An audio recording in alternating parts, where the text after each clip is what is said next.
Hello guys and welcome back to CInetations, where we see if a movie holds up to our expectations. Did I even say that right? I hope I did. So today is just going to be me, Helios, coming to you live. Not really. So, this episode's going to be everywhere because I'm me. So, let's see.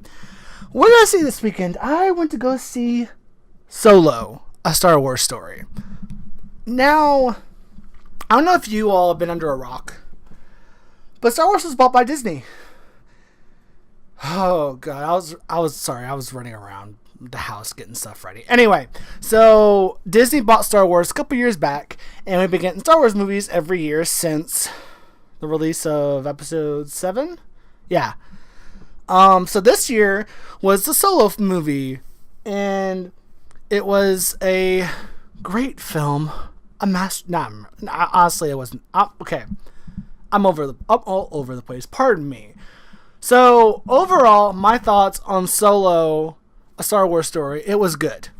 Like, it was pretty enjoyable. I went in thinking it was gonna be trash because the news behind the production of it, losing directors midway through the shoot, how they had to reshoot scenes over and over and whatever, and how it ended up being one of the most expensive Star Wars movies, if not most expensive Star Wars film ever made, because of all the reshoots and all the problems it's been having. So I went in thinking it was gonna be a pile of shit, right? And I went in, it's like, okay, I'm paying money for this. This is gonna be a pile of crap, but it's a Star Wars movie, and I love Star Wars, so I have to go see it, right? So I see it. And I was pleasantly surprised. It's actually a pretty good movie. Is it the best Star Wars movie in the world? No, it's most certainly not. But it is sure as hell far from the worst. The prequel, the first one's still probably the worst of all the Star Wars movies. So this one's right above the prequels, pretty much. Let's see, the actors. Donald Glover was great. I liked Donald Glover as Lando. He was great.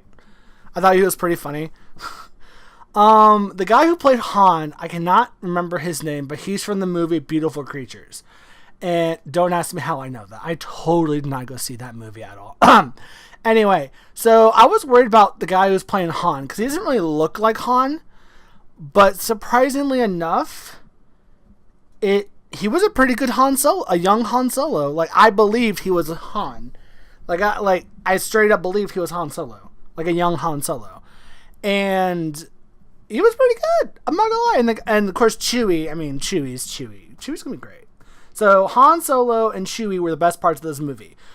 Aside from Donald Glover. Because he was still pretty good, regardless. I don't know if I'm going into too much spoilers. Honestly, because I kind of want people to see this movie. But spoilers ahead, there's going to be a few. So basically the story is about how Han Solo became a pilot. It answers a lot of questions. Like how he became a pilot.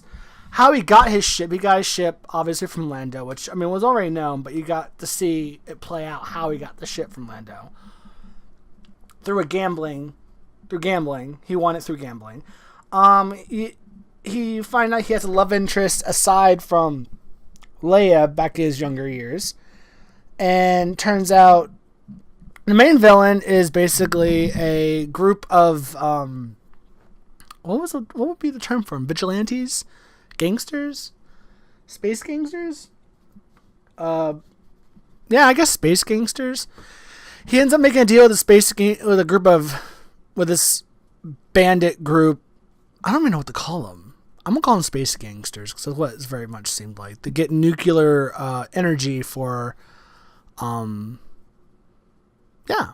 get some nuclear shit. I don't even know the terminology for this anymore.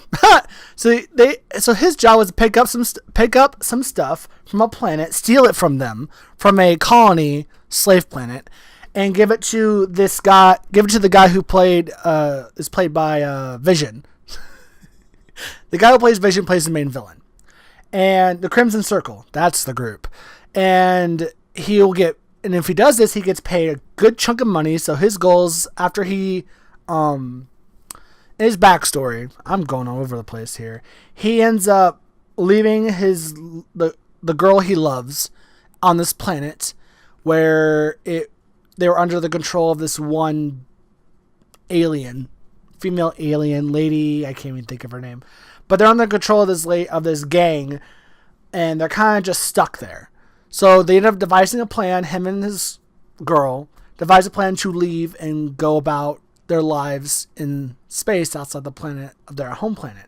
So, if it's even their home planet. So Han gets out, she doesn't. He ends up joining the military, the Empire, and becomes a pilot, or goes to be a pilot, fails because he doesn't follow orders, ends up becoming a foot soldier. And then from there, he meets the group he ends up joining and gets caught up in the Crimson Circle, which he finds out the girl he left ends up being in the Crimson Circle as one of the higher-ups.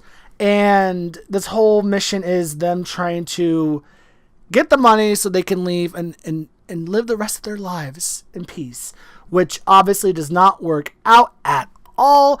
In the end, they end up betraying the Crimson Circle, and Han ends up joining, coming across the beginnings of the first group of the rebellion.